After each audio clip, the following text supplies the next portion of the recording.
Get started here. So, welcome everyone. My name is Corbett Facey, and I'm the marketing associate at Mobilize. First, I want to thank you for joining us today. You could have spent your Thursday with anyone, but you're here with us, and we're very, very appreciative of that. I'm really excited to dig into our topic today and hear what our speakers have to say. We have a wonderful discussion about digital fundraising trends coming up, and I just want to take a moment to note that we will be having a Q&A afterwards. So please, stick around and please be patient with us as we try to get to as many questions as possible. If you ask questions in the chat, I will try to follow along and keep track of them. But the Q&A area is really the best area to throw them in for now. That's enough talking from me. I'm really here to welcome you all and introduce the stars of the show. So without further ado, I want to introduce Kit and Candace. Let's get things started, and they could tell you a bit more about themselves and what they're here to talk about. Yeah, thank you so much for having me. I'm so excited to be here today. Awesome. So, I guess for today's agenda, we're going to be going through some intros quick here, and just a little bit more about Causevox, where I work, and Mobilize. And then we're going to take a look at the state of fundraising today and what digital fundraising methods and trends you should be aware of so that you can raise more in 2021. And then we'll be going over some quick next steps and some questions. So I'm really excited to go over all of these insights today. Just to introduce myself, I'm Candace. I'm the manager of content and education at Causevox. And so for the last 5.5, almost 6 years now, I've spent day in, day out working with nonprofits from all over to help them grow their digital fundraising online. And for fun, I actually do MMA and Muay Thai kickboxing. So a little bit of a fun fact about me. And my favorite quarantine roommate is my cat, Moji. So getting to know the real me as well. And so a little bit more about Causevox. So you can power up your virtual fundraising with our digital fundraising platform. You can run donation pages, crowdfunding, peer-to-peer fundraising, and more, virtual fundraising events being a key thing in the last year. And less hassle. We make it really easy to run your fundraising online. But that is enough about Causevox, and I want to turn it over to Kit. Awesome. Thanks, Candace. Hi, everyone. My name is Kit Rosen. I am based in DC, and I am here from Mobilize. Brett and I are both from Mobilize. I've been on the partnerships team here at Mobilize for about 1.5 years, and I work primarily with our nonprofit clients. So I help nonprofits grow their supporter list, engage with their supporters, convert supporters into donors, all of that good stuff. My favorite quarantine buddy is my dog Franklin, who you can see, and I am not as enterprising as Candace. I, like everyone else in the world, have been baking a lot. So I put a photo of a nice little loaf that I recently baked. That looks delicious. I wish I was talented in that way. So for those of you who are new to Mobilize, we are a software platform that helps you drive more action more easily. So when we think about action, we think about any way that you are engaging with your supporters to accomplish your mission. So whether that's volunteer opportunities, garnering as many volunteers as possible, whether that's advocacy campaigns, signing petitions, getting your folks to call the Hill or state houses, and then of course, recruiting as many donors as possible so your organization can be as well funded as possible. We have a 3-pronged approach. Thank you, Candace. So the first is helping you grow your list. We are your central destination for all supporter engagement. We integrate with your CRM. We have social sharing tools to help your supporters share your content, and thus we help you make it really easy to grow your list. Second piece of this is increasing your supporter engagement.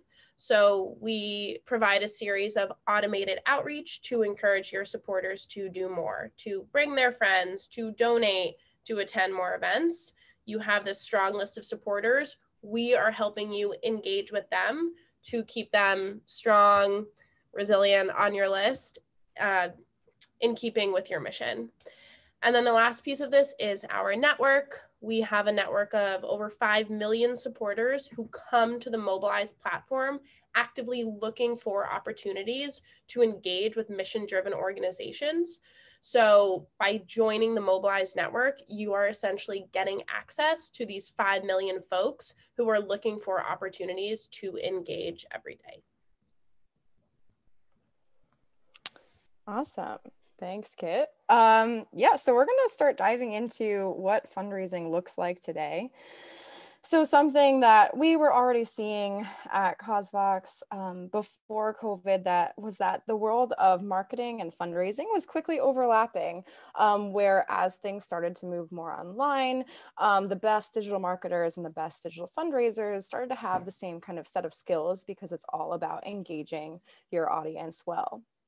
But post-COVID, or in today's landscape, this has very rapidly overlapped in what we're calling the Great Convergence, because with such a quick adoption of digital fundraising, it really is more important than ever to really have the skill sets in place in order for you to grow your fundraising online, which also includes a lot of digital marketing skill sets.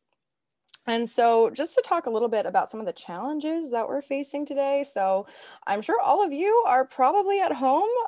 Maybe not all of you, maybe some of you are still in the office, but it's been a rough go of trying to rework how you work every day and reimagine your programs virtually as well.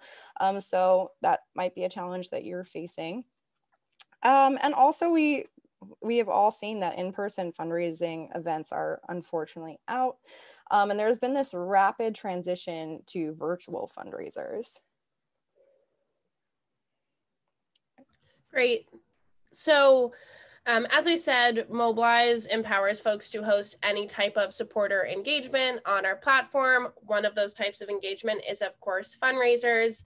This graph right here, unsurprisingly, shows the uptick in virtual events, including fundraisers that we've seen. Something that isn't on the screen is that, of course, between March and June, we arrived at almost 100% of the content on our platform was in the form of virtual fundraisers. But it's important to note that this actually has not gone down, even in places where perhaps a socially distanced event could have taken place, warmer places, things like that. People are continuing to stay virtual and to keep their folks safe. And supporters are continuing to sign up for these events. So we've heard about Zoom fatigue. We certainly all have it, but I would challenge you to continue hosting this type of content on the web, because if people are engaged with your organization, they do want to donate, they want to give their time and their resources. So don't shy away from the virtual. They're alive and well, and they're quite popular. Yeah, absolutely. And the crazy thing is that we don't really know how long this is going to go on, where things are going to be taking place in the virtual space. So I know like a lot of challenges nonprofits are having right now is like, do I plan my event in the fall? And I mean, typically right now, I'm just kind of like, plan virtual first, and then if you can have your in-person event, that's great. But I think it really does put us in the position of where we're trying to figure out how to really succeed digitally, which I think is really all what we're going to be talking about today, which is how to do that. Just kind of a quick look at where nonprofits are at the moment. So a lot of nonprofits are really under-resourced, unfortunately. So in 2019 and 2020, budget constraints were the #1 challenge for nonprofits that were preventing digital advancement. So, making sure that their digital fundraising efforts flourished. So also 43% of nonprofits felt that technology shortcomings were an obstacle. And that comes along with, trying to maybe use some older technology to raise funds today. And then there's 32% of nonprofits felt a lack of training in the latest digital fundraising strategies. So hopefully today's session will help you overcome that. And also previously for 2015, 16, 17, and 18, staff shortage was actually listed as the #1 challenge preventing digital advancement. So if you are in one of those two categories, we see you and we hear you. But even though those stats kind of look a little grim, actually I do have some good news for you about fundraising trends. So donations were actually up overall 7.6% in 2020, and donations are the highest they've been in the last 5 years. And so trends are up. And so I do think that there's a lot of opportunities for you to take advantage of just kind of where we are and help grow your fundraising at your organization. And a lot of this is going to look like online. Total online giving grew 10%, which is huge considering that it's already been up 23% from the years prior. So there's this huge adoption and move towards online fundraising. So there are a few advantages of fundraising in today's climate.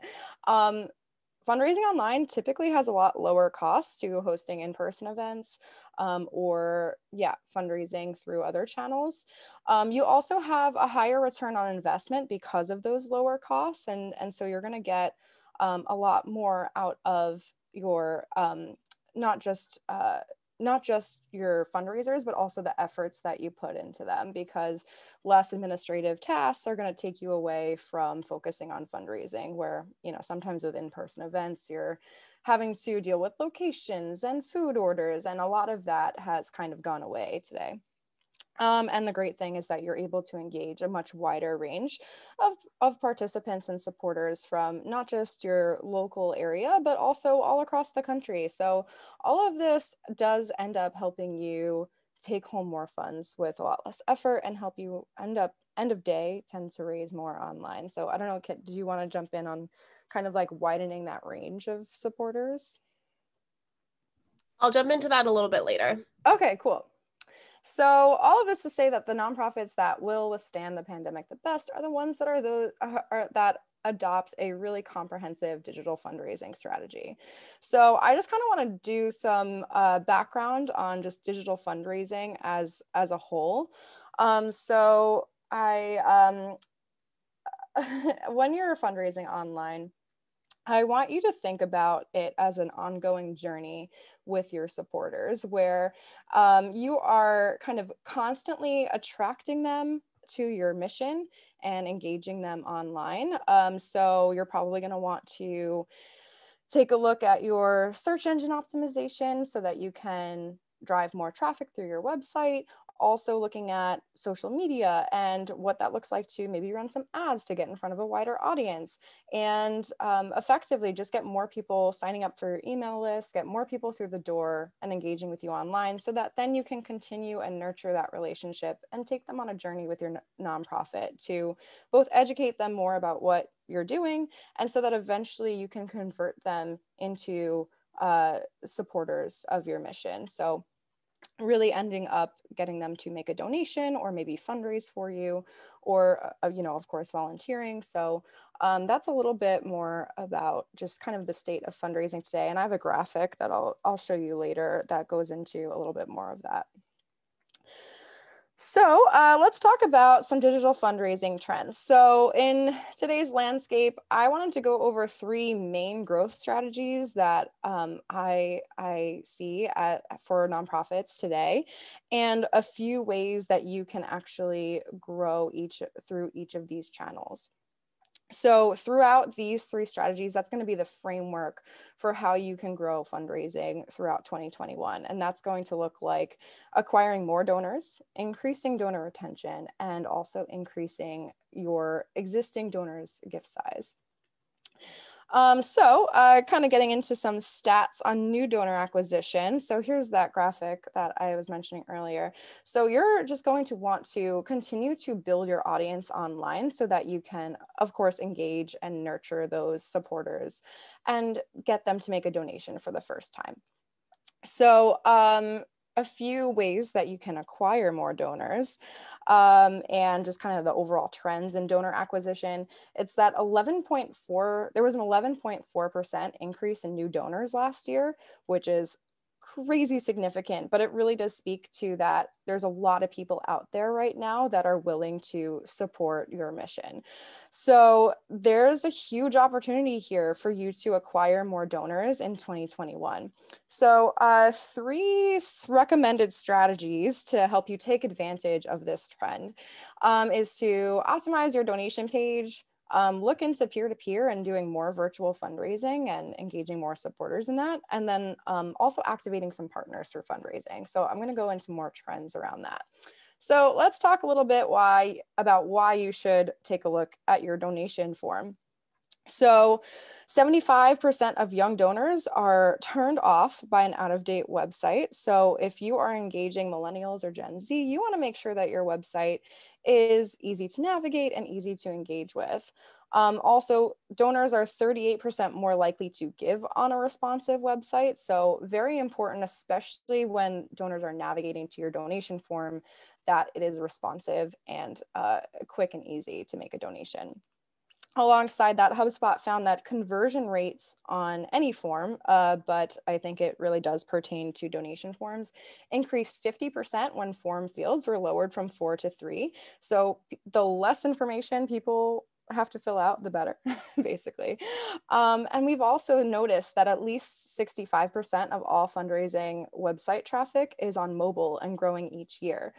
So also there's this great statistic from PaySafe that 54% of consumers have made a mobile payment in the last year as well.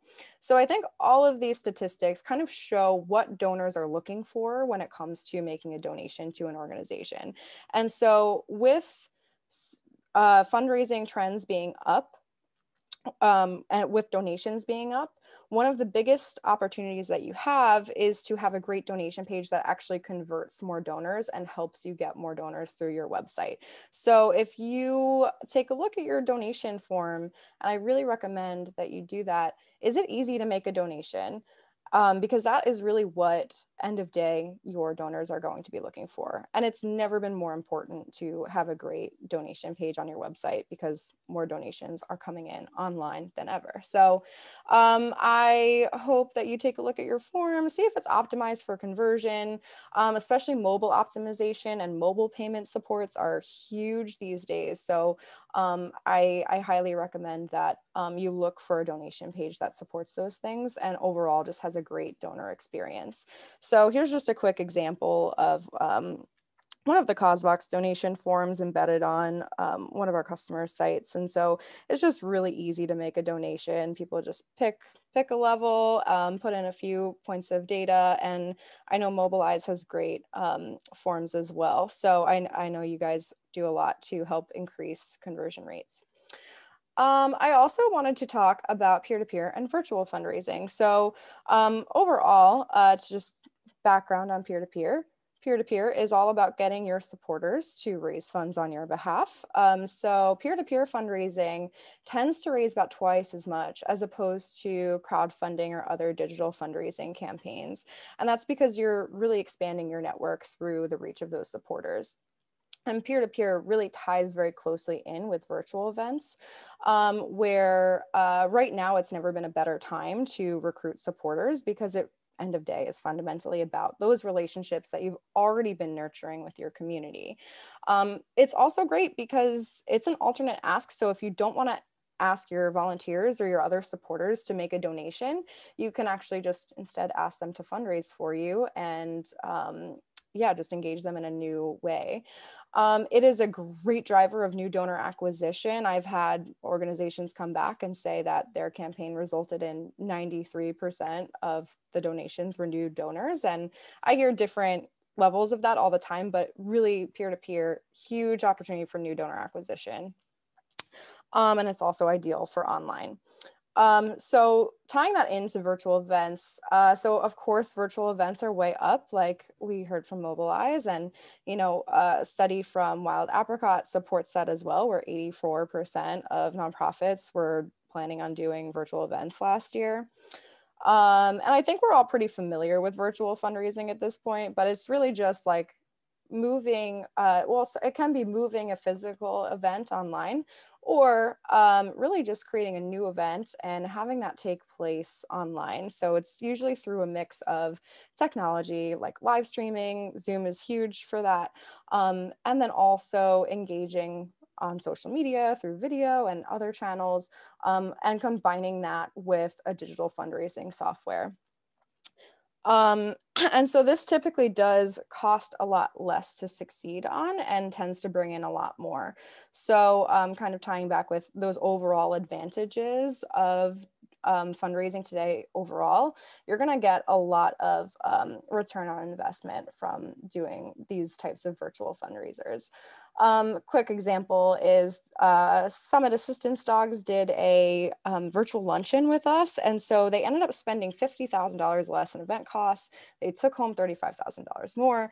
And so they overall had an 8 times increase in return on investment. So this has been proven time and time again across different channels and different fundraisers, different types of virtual events. So they did a great job of engaging their audience to become virtual table captains and invite friends and family to give to the organization.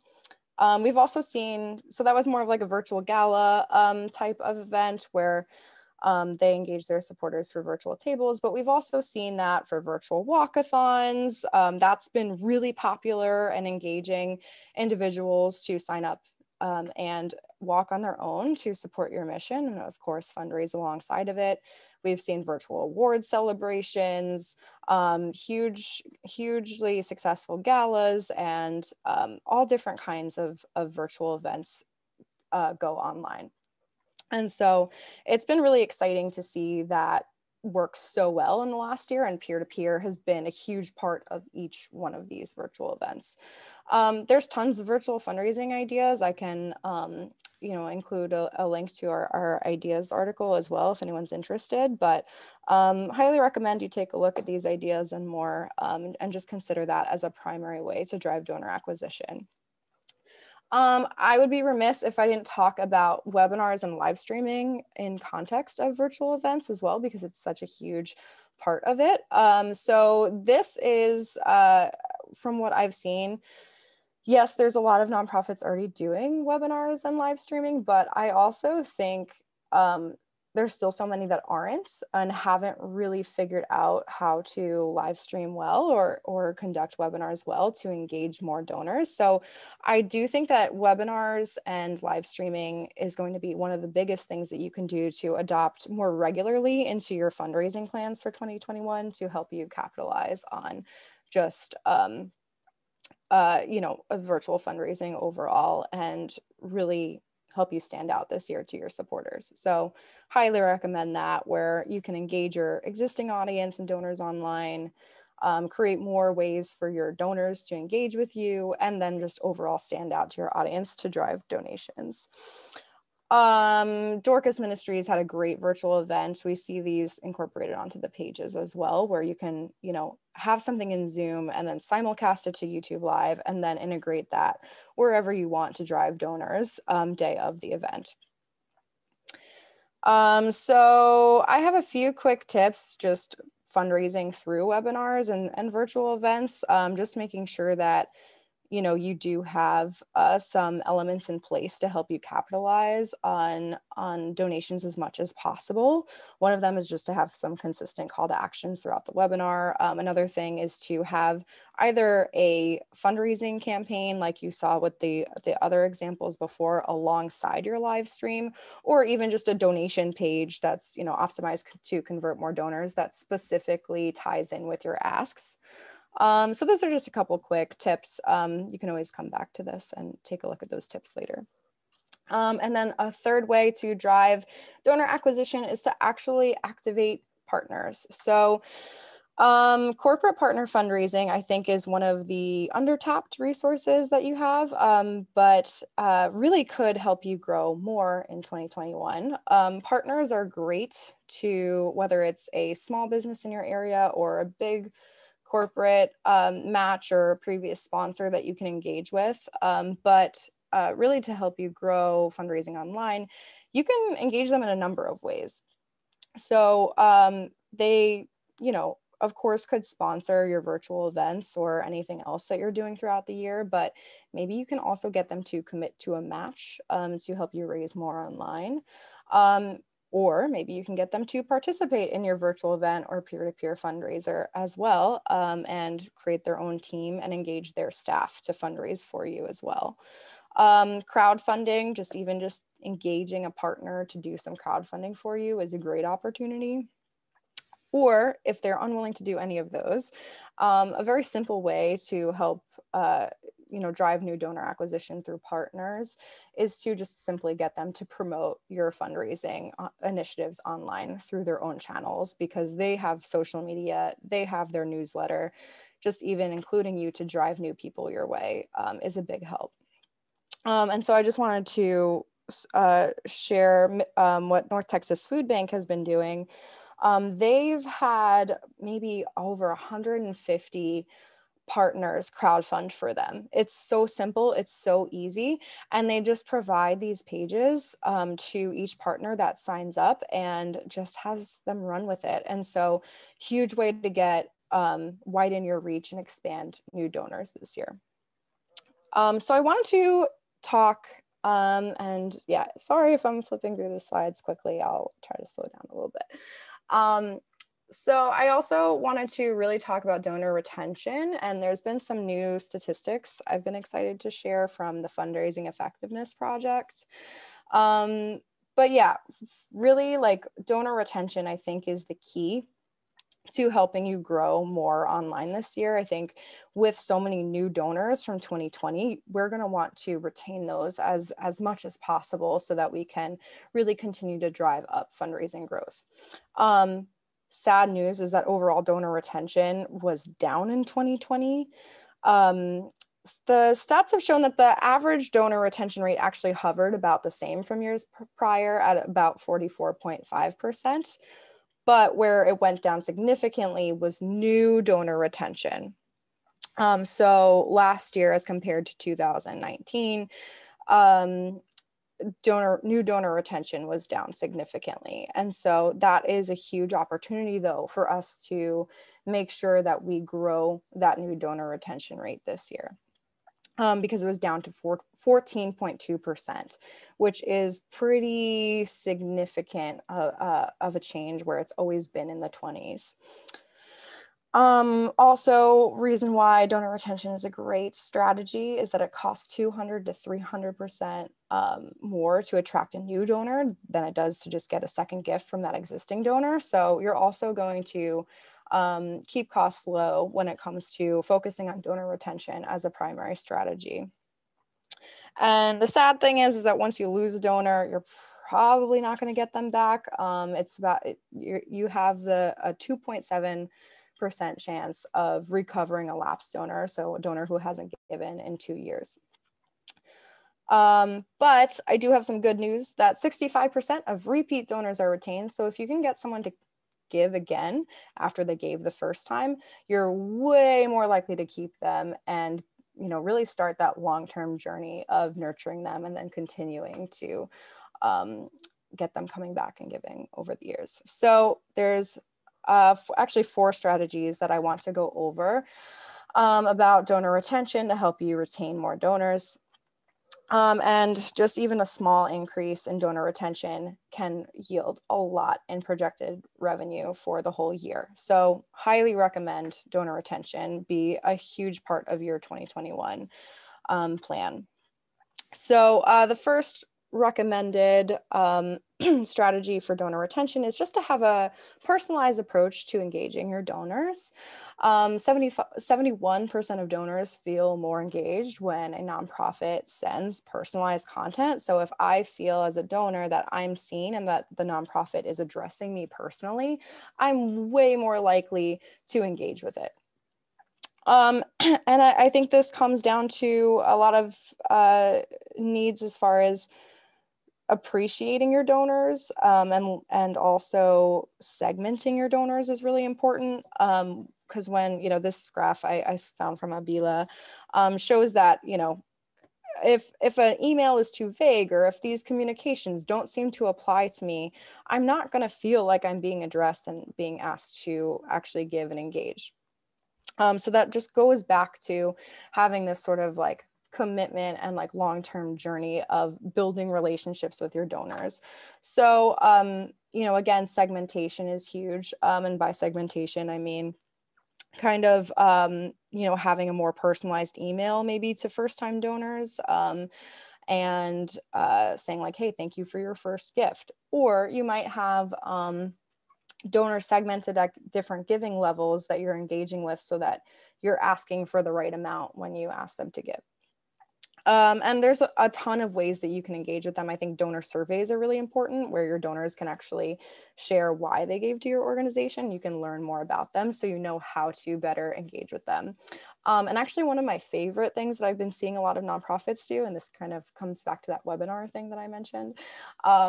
So I've seen a lot of organizations not just use webinars for fundraising, but also inviting their donors to like a monthly community meeting to just engage with them and give them the opportunity to ask you questions and engage with your mission in that kind of way. Very practical way to increase donor retention is to thank donors within 48 hours. Thanking your donor within 48 hours made them 400% more likely to give again. So that means that they feel like you appreciated them and you saw when their donation came through, and that goes a long way into making them feel confident in making a gift at another time. And also, a 3-minute thank you phone call resulted in a 30% increase in retention, and that again was within that 48-hour time frame. So I think both of these stats speak to, you know, donors like to feel thanked and appreciated, and it's important when you do that. Yeah, whenever a donor gives online, are they getting an automatic receipt? Or what is happening right after they make that donation that, you know, you're that at that point of engagement with you, that they feel celebrated. So, you know, you could even redirect them from your donation page to a landing page with, you know, more content around just thanking them and celebrating them. Maybe there's a video, and then even having more engagement opportunities later on with some thank you notes. Shout outs on social media go a long way. And it really any way that you can make your donors feel appreciated and seen right after their gift. This sort of is expanded on the last one. So another donor retention strategy is to focus on getting a second gift within the first 90 days. So with first-time donors, that huge dip in that first-time donor retention, that's the biggest place where I recommend focusing your energy on, is to get those first-time donors to become repeat donors. And so that donors that give again within the first 3 months typically have a 2 times higher lifetime value. So it's actually really essential to get them to give again within the first 3 months of their first donation. And so one of the biggest things that you can do to get that second gift is to have a welcome email series, and also called a nurturing journey, that really ends this whole period of engagement over that 3-month time frame with a call to action to give again. And so your nurturing journey can look like a lot of different channels. It doesn't all have to be just emails. You can also do text messages or phone calls, engage on social media, and through multiple channels to ensure that you're really nurturing and engaging with that first time donor. And then this really has been proven to increase second gifts. And then the last donor retention strategy I recommend is recurring. So recurring donors tend to give 42% more annually than one-time donors. They have a 90% retention rate as opposed to between 44 and 46 in recent years. And also recurring giving grew 17% in 2019. I haven't seen the stats yet for 2020, but I'm really interested in seeing those as well. So recurring giving is already on the rise. And the great thing about it is that it helps you sustainably fundraise online. So I highly recommend for 2021, leaning into recurring giving as a strategy. And there's a few ways that you can do this, is just simply making sure that your donation form has a way to give a recurring donation. You may want to consider running a fundraising campaign that's specifically aimed at getting donors to commit to give monthly. And so one of my favorite examples of this is from Mortgage Professionals Providing Hope, where they just ran this like 30-day initiative, tried to get as many people in their community to give a monthly gift as possible in that time frame. And really, they acquired a lot of recurring donors in that time, and it's just been climbing month after month. So it's been really successful for their organization. And so, all right, so we've gone through donor acquisition and donor retention and what those trends have looked like so far. And I want to spend a little bit of time talking about how you can actually increase gift size at your organization this year. Another stat from the Fundraising Effectiveness Project is that the average gift retention rate is 48%. So what's great about that is that it kind of means that each year, donors that come back always tend to give a little bit more. So as opposed to that 44.5% rate, your donors that stay with you tend to give more. But this is a huge opportunity for you to further engage those existing donors and get them to eventually help them support your organization further. So I have three main strategies for increasing gift size. So it's matching gifts, communicating impact well, and having very, very targeted asks. So I'm going to talk a little bit about matching gifts as a strategy. So whenever you run a digital fundraiser throughout the year, so whether this is just through driving people through your donation page on your website, running a virtual event, any other fundraising initiatives, donors tend to give 50% more when a match is in place.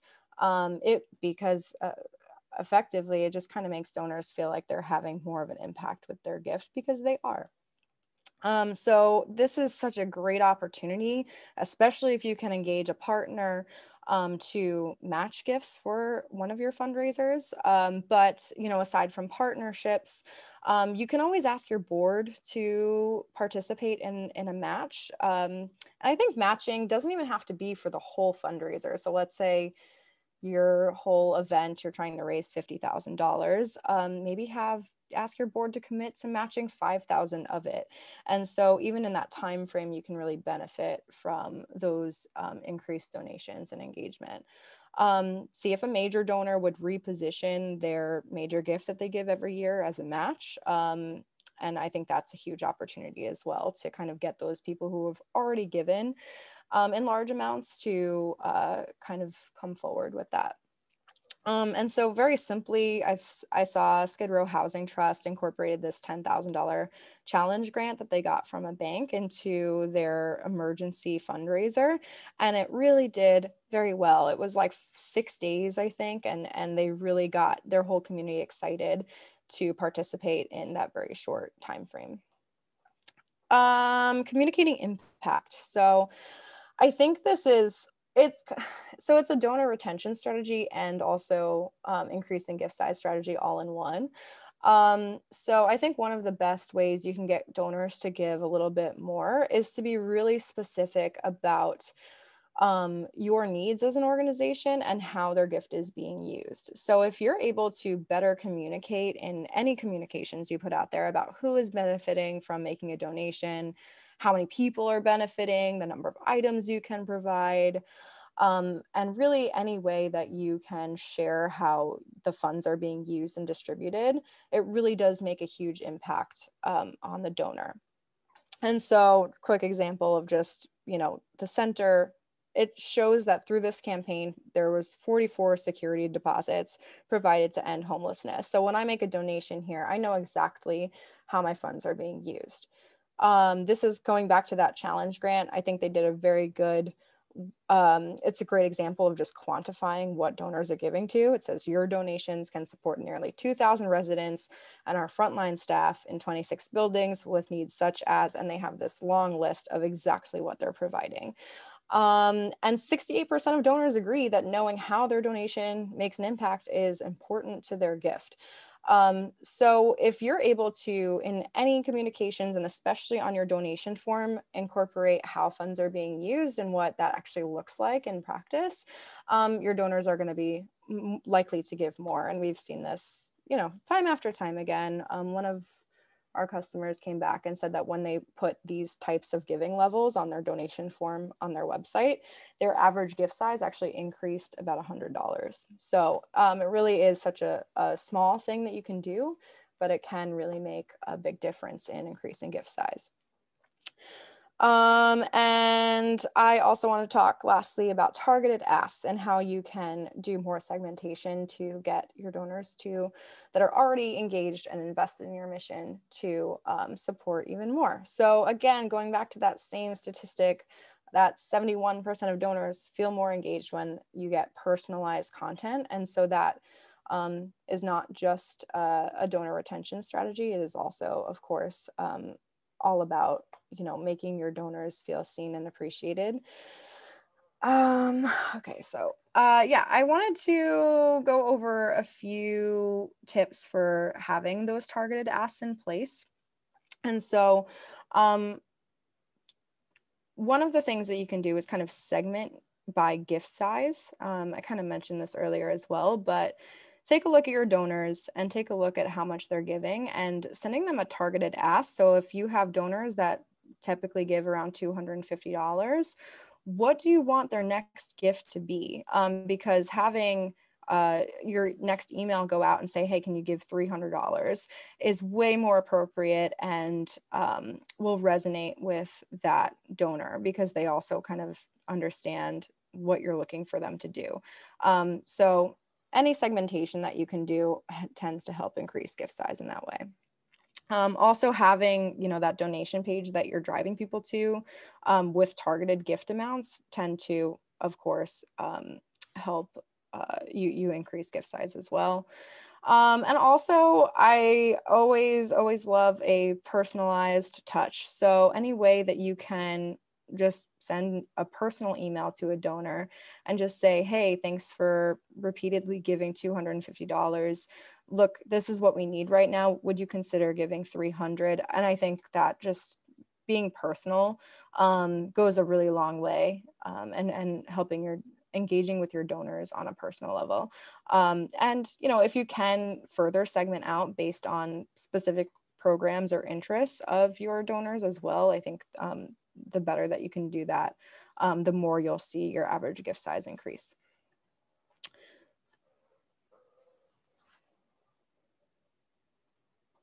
So, sorry, Kim. Oh, sorry, I was on mute for so long. I just kind of listened to the so something that at Mobilize we encourage our partners to do, and we found our most successful partners do, is making fundraising asks on the back of supporter engagement. So a couple of folks have been asking about how to incorporate donation asks and convert folks who maybe are part of your organization for more social reasons into donors. This is where it comes in. This happens actually automatically from Mobilize. We are making a fundraising ask at several different points in the supporter journey. The first is when somebody signs up for one of your events. So whether it's a happy hour, a book club, a volunteer opportunity, on the back of that sign up form, they're receiving a donation ask. We encourage folks to give a wide range. So maybe a $3 or $5 grassroots donation, all the way up to, 50, 100, 200, whatever folks are comfortable donating at the time. The second component of this is actually right after the event. So as all of us who are in the space know, there's something called a helper's high. People feel really good after they have participated in a special event, an advocacy campaign, a volunteering opportunity. So it's crucial in that next, say, we like to think of it as an hour to make an ask. Again, this comes automatically from Mobilize. For all of your event participants, within an hour, we are sending out an automatic text and email saying, thank you so much for partaking in event X, Y, and Z. We hope you had a great time. Do you have an extra $5 today to give the organization back? we see that about 20% of all recipients of that automated text and email do go ahead and initiate a donation.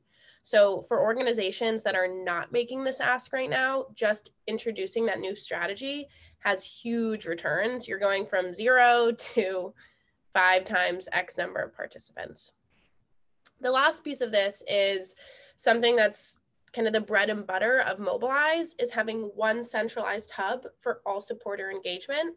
This means that next to your volunteering asks and your advocacy asks are your fundraising asks. Just having all of this content in one repository makes it more likely that your volunteers and your advocates will be converted into donors, simply sometimes because it's just easier for them to find.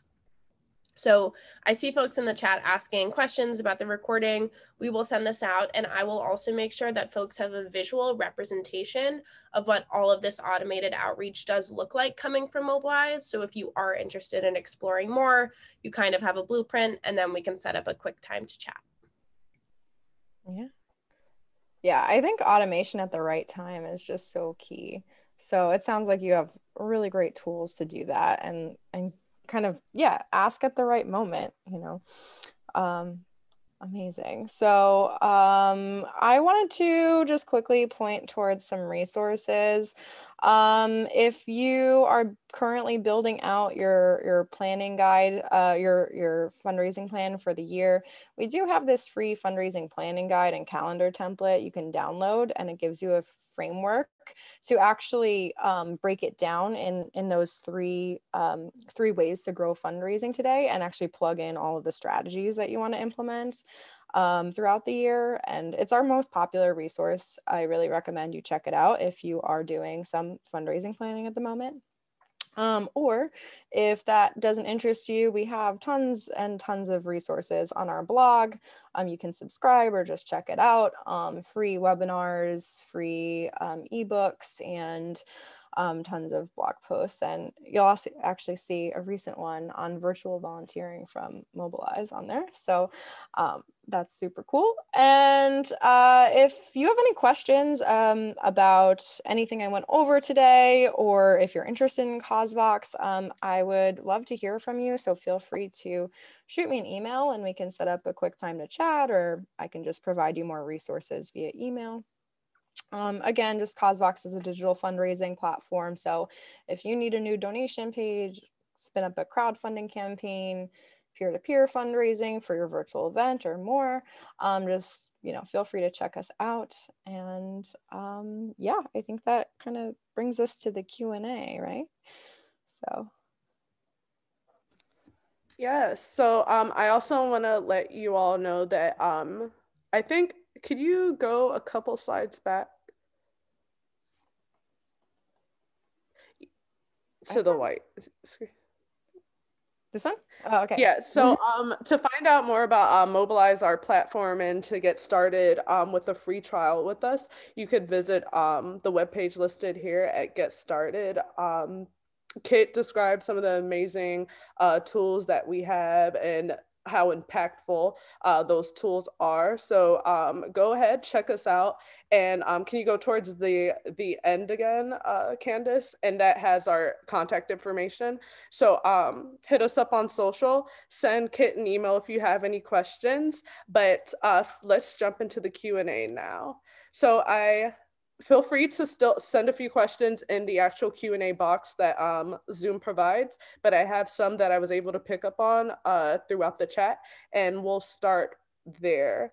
So the first question was, are there any suggestions for converting active social media members who think of the group as primarily a place to talk about politics into people who will actually make financial contributions? And I open these questions to both of you if you have insight.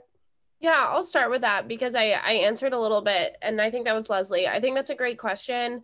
The first thing I recommended is that something we see that works really well at Mobilize is to take a step back from making asks of your folks and instead offer them something. So a quick 30-minute virtual lunch hour, a virtual happy hour, a book club. reminding people that your organizations exist not just to collect their money and get their advocacy hours, but rather to offer them like a really great space to unwind, makes it a lot easier to make that donation ask after the event, or, you know, every week, every month, whatever it is. And then the other thing I'd say, because you mentioned specifically the social element of the group, is that peer-to-peer fundraising can be really helpful there. So if you have a couple peer-to-peer fundraising leaders, each of them has a $100 goal and they're asking all their friends for $10 or $15, bring in a little bit of a competition. Whoever hits 100 first, whoever hits 200 first, makes it really easy. When you have a group of really engaged folks, donating $10 or $15 when there's a competitive element to it is something that goes a really long way. Candace, I'm not sure if you have anything to add. Yeah, and I mean, not too much. I would just say, you know, kind of going back to impact reporting so that people see that what you're doing and what advancements you're making for your cause and advocacy, so that they can kind of put that what you're asking of them, that dollars, and like see what kind of impact you can create with that. So I think like the more closely you're able to communicate just how funds can be used, I think the better. And maybe that just looks like an hour of training someone to on the team to, you know, become a leader in their community. So like whatever that looks like for you, but any way that you can quantify dollars to impact, the better. Thank you. So another question we have is, can you explain peer-to-peer fundraising with a more concrete example? And could we also speak to how that could be facilitated with supporter and volunteer work too? So opening the floor for both of you. Sure. I can just dive into just like a little bit more about peer-to-peer in general. And so, yeah, peer-to-peer is basically getting any individual who follows you or in your community to sign up and fundraise for you. Sometimes that looks like Facebook fundraising. You've probably seen someone that's saying, hey, donate to this organization for my birthday. So, you know, that's probably how you've seen it most. But, you know, you're able to, as an organization, also incorporate that type of fundraising with individuals, like promoting your organization on your behalf through their own personal pages, through virtual events. You know, typically like walkathons is a great example of this as well, where people commit to basically raising a certain amount for your organization, and promoting that through their own personal channels. So that's just kind of quick examples of peer-to-peer. Thank you. So another question we have is, what kind of strategy do you use to get a second gift when the first gift was a memorial donation?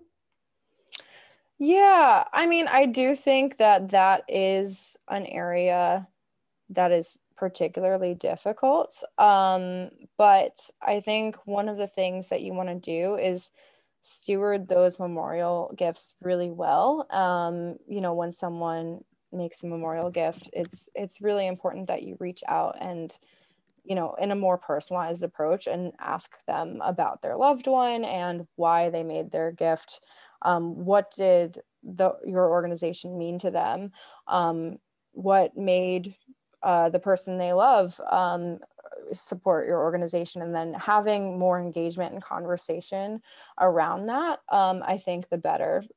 It's just the more you can sort of personally acknowledge that, I think they're more likely to start getting invested in what you do and continue that relationship with your organization. So I think, yeah, more of like a personalized touch for that one is very important.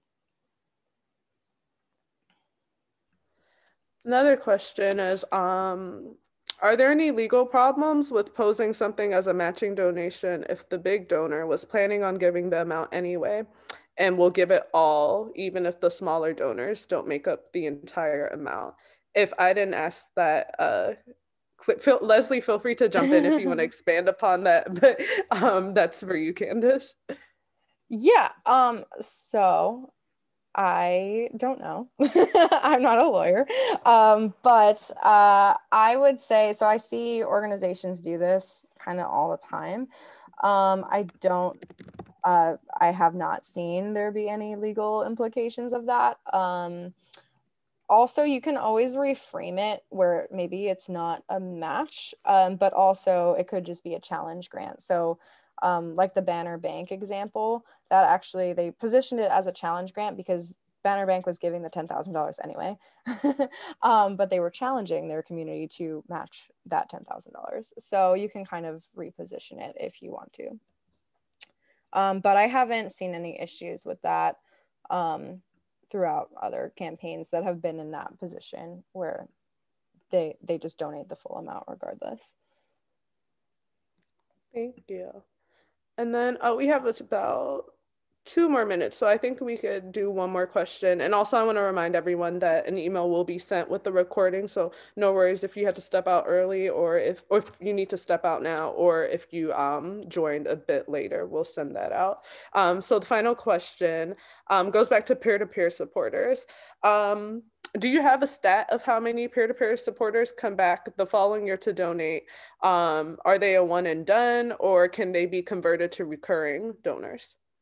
Yeah. So I actually I don't have any particular statistics around that, although it would be fascinating to see. But one of the things that I see to increase donor retention through peer-to-peer is to ensure that you're actually stewarding those peer-to-peer fundraisers really well. So if someone's advocating for you and putting asking people, their friends and family, their loved ones, to donate to your organization, I think it's really important that that fundraiser feels really supported. So there's different ways that you can do that, but just basically high engagement and high levels of support to those peer-to-peer fundraisers will give them a good experience and then come back again the next time you run a peer-to-peer fundraiser. So then, basically if you retain your peer-to-peer fundraisers, you tend to end up retaining those donors as well. Other ways that I actually recently heard was also equipping those fundraisers to do some follow-up emails with their supporters and get them to really communicate like why they are fundraising for your organization, and really dive into what supporting your organization means to them. And the more that your donors through those peer-to-peer fundraisers kind of hear that from their friend, they're also more likely to kind of stick around. And then of course you'll want to do all of the typical ways of engaging that first time donor, but I think with like a little bit of personalized touch from your friend as well, from their friend, they're more likely to stick around. Sorry if that was confusing. I hope that made sense. All right. Thank you, Candace. And thank you everyone who stayed on right up until 3 p.m. with us. It was a joy hearing the presentation. It was great having you all tune in. If you have any additional questions or follow-up, we did leave you with our email addresses, so feel free to reach out. But I hope everyone enjoys the rest of their Thursday and they have a very safe and warm or cold weekend. But thank you all for joining. Yeah, thank you all for joining, and thank you so much, Kibret and Kit, for having me. I really appreciate it. This has been so great. Thank you for coming. All right. Thanks so much. Have a good rest of your day.